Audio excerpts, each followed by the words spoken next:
All right, here's a really sad one. This one's actually a 1955 Olds 88. Looks like they added some letters from Craigan's, or from, that's Craigan's going back to the old school. That's actually from like AutoZone or O'Reilly's or one of those. Maybe even the Pep Boys. But obviously this was a nice car. It was running and driving. Looks like they got into an accident. So I'm guessing this one was running. So I'm guessing someone's going to yank that Oldsmobile V8, maybe for a hot rod, maybe for another Oldsmobile. Since we know it was running when it was parked, sort of. And this one's pretty mangled. I was talking to this guy who's pulling everything off of here. He's got a 54, so he's pulling a lot of these parts off to redo his 54. This one still even has the keys in it, so someone might get a lock set out of the deal. Coming sort of inside, and you can see this was a decent car. Even the seats are decent. It's a four-door sedan, so it wasn't a two-door, but still.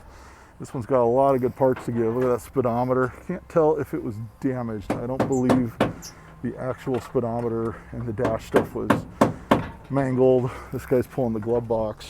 He said he has a 54 that he's getting, a two-door hardtop he's restoring. So all these parts are going to go on. The hot rodders like these tail lights as well. Unfortunately, so it looks like it's had some holes drilled in it in the casting there. And this guy's just about got the bumper off. He says that's going to go on his 54. Trunk was probably decent until that happened. And really sad to see a 55 Oldsmobile 88. Hubcaps are probably in good shape. So I'm trying to get around to shoot all these cars before they get completely stripped so you can see them at home.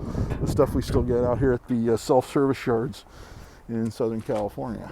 But this one, the roof got mangled. Obviously these weren't the safest cars in the world, but I'm not going to bother them through there. This would have been a bad ride.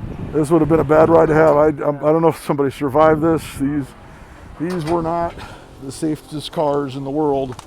But man, they were beautiful. So, once again, a 1955 Olds 88 four-door sedan. Unfortunately, winding up out here, a little peak mirror that you really can't see anything out of. But this thing is mangled. This door doesn't even shut anymore.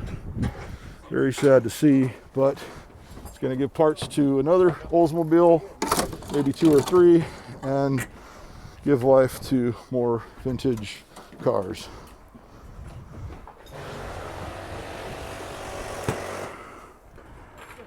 All right, here's probably the oldest vehicle we've ever had on WTF Is That Doing in the Junkyard. This is a 1934 Chevy, because it's listed as Dodge on the website. But it is a Chevy pickup. I don't know why it's listed as a Dodge, but I'm going to try to get this one right now because these guys, this was all complete. These guys have been stripping the doors and fenders and everything off of this truck. I thought someone would try to grab the cab and build a hot rod out of it, but who knows? The day's still going on. You don't know what people are going to pull off. Looks like the grill actually wasn't even that bad. A little bit of a dent there. All these old vehicles like this, it's usually hard to come by these grills these days, obviously. But man, so has the old 6-cylinder engine in it, single carburetor. Obviously it's been sitting for many years, and it's a large commercial vehicle, as you can tell by the hubs there. But really interesting something to see something from the 1930s. This guy smashes the glass out. On WTF Is That Doing in the Junkyard, and this one's most likely going to get stripped. I'm assuming this cab's going to be gone as well today, and it'll be built into like a new hot rod or something like that. But not much left to show you on this truck. I'm not getting close to it now that the glass is flying, but definitely something interesting to see at the wrecking yard, and by far the oldest vehicle we've ever had on this on WTF Is That Doing in the Junkyard. Yep, it's a Chevy.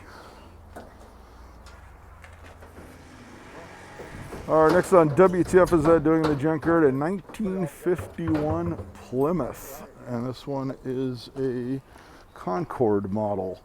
This one's got the old straight flathead 6 in it, with a dual carburetor manifold. I expect that'll be gone today. I don't have time to pull anything. I've actually got to get back to my house after I shoot this stuff. Or believe me, I'd be pulling all this stuff. And it's even got like old school headers on it. So definitely someone's old hot rod. Kind of sad to see here. It is a two-door fastback model. It's like someone started stripping it. I don't know what was on this because unfortunately I didn't shoot this car first and people have already stripped stuff off of this one. But overall, I mean, the body wasn't that bad a shape. Probably could have been saved. Someone's already yanked the hood, maybe the radiator out of it. Still had good back glass in it. And a lot of extra pieces in the trunk. So this was somebody's project. If it was listed on Facebook Marketplace, I assume this would have been snapped up, especially being a two-door fastback. Even though it's not one of the more popular Chevy or Fords, it's still a really cool car, especially with the old speed parts on it. See if I can get over. I don't think I can get in there because I couldn't show you the odometer anyway. I'm not going to bother this guy that's pulling stuff off of the square body Chevy. But interior looks like it wasn't that bad. But yeah, it's still sad to see out here. 1951 Plymouth.